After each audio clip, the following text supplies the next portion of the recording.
네, 두 번째 큐브는요. 어떻게라는 키워드를 가지고 왔습니다. 대구의 한 병원이 제왕절개 수술을 하다가 신생아 머리에 상처를 입혔다는 주장이 제기돼서 논란이 빚어지고 있습니다. 특히 곧바로 아기의 부모에게 알리지 않는 등 부실하게 대응한 점, 또 이것을 덮으려고 했던 은퇴 의혹도 제기가 되고 있는데요. 이 사건의 안쪽으로 또 들어가 보도록 하겠습니다. 자, 이때도 지금 저희가 언급을 했습니다만 대구의 한 병원에서 있었던 일이네요. 당시 아기에게 어떤 일이 있었던 건가요? 지난 16일 오후 9시 30분 경이고요. 이제 제왕절개를 수술로 출산을 하게 됐는데 산모 같은 경우는 사실 마취에서 깨어나는 시간도 있기 때문에 바로 네. 아이를 인지하지 못했던 것 같습니다. 그런데 18시간이 지나서 아이를 확인을 봤더니 저렇게 귀와 머리의 상당 부분 손가락 크기 아이고. 길이만한 정도의 살짝 베인 정도의 상처가 아니라 깊숙하게 상처가 나서 예. 듬성듬성 꼬맬 정도의 상처가 났다라는 것인데 예. 실제로 18시간이나 지체돼서 저렇게 확인했던 것은 병원에서 먼저 알려주거나 저렇게 꿰매는 상처, 봉합수술을 했을 때는 부모, 친부모의 동의를 받거나 설명을 해줬어야 됨에도 불구하고 그런 조치도 하지 않았을 뿐만 아니라 네. 모자 같은 것이어서 감추려고 했다라는 거죠. 그래서 즉시 본다고 하니까 감염 우려가 있다라고 지체하면서 보여주지 않을 정도로 예. 후속 대처도 미흡했다라고 지금 여러 가지 이제 정신적 고통 그리고 피해 이런 것들을 호소하는 사건입니다. 뭐 이제 병원이라는 곳이 환경적으로 굉장히 많은 환자들을 받고 이제 뭐 특히 산부인과의 경우에는 뭐 스케줄도 바쁘고 아이들도 많고 해서 그 고지를 안 했다. 그러니까 아이에게 이런 뭐 봉합 이런 것들을 뭐 한 2시간 정도 알리지 않았다 이런 정도가 아니었습니다. 실제로 18시간 동안 어떠한 설명도 없었다고요, 원장님? 사실 말이 안 됩니다. 처음 태어나는 아기에 상처를 냈는데 18시간 동안 부모에게 알리지 않았다는 것은 큰 문제가 있다고 생각을 합니다.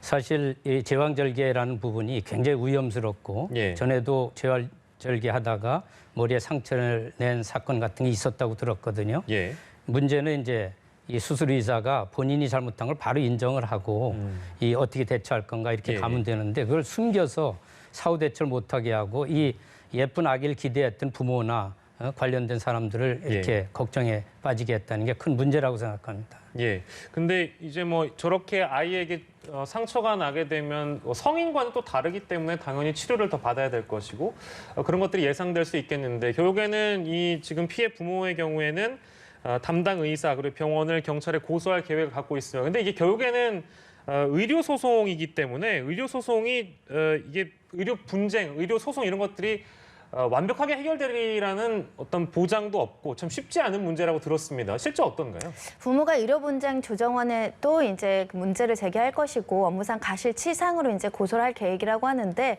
이 사건은 조금 다른 사건에 비해서는 인과관계라든가 가실을 입증하기 조금 수월한 측면이 사실은 어느 정도 업무상 부주의가 눈으로도 보기에도 이제 확연하게 드러날 수 있는 사건이어서 예. 단순히 베이는 정도의 사고가 아니라 깊숙하게 저렇게 상처를 낼 정도라고 했다라고 한다면 지켜야 될 여러 가지 수칙들을 지키지 않았을 가능성이 높아서 이 예. 부분에 대해서 조금 더 입증이 가능하지 않을까 생각이 들고요.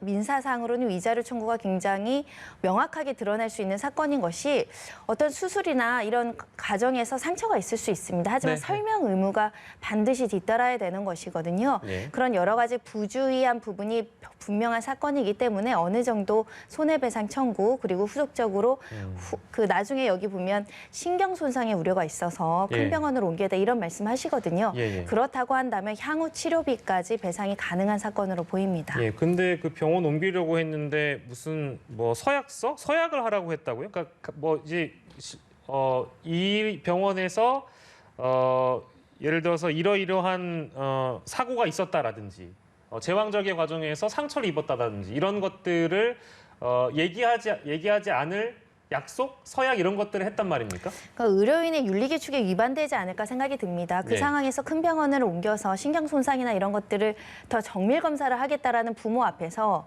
우리 병원이 책임 없다는 서약서를 쓰지 않으면 전원시켜주지 않겠다라고 요구한다는 것은 거의 압박과 강요의 수준에 이르는 정도의 어떤 부당한 처우가 아닐까 생각이 들고요. 예. 설사 그런 서약사가 있다고 하더라도 이런 과실 책임을 완벽하게 벗어나기 어렵기 때문에 의미 없는 서약서를 종용한 것이고요. 이런 후속 태도가 오히려 부모의 공분을 산 게 아닌가 싶습니다. 예, 알겠습니다. 두 번째 큐브 속 사건까지 만나봤습니다.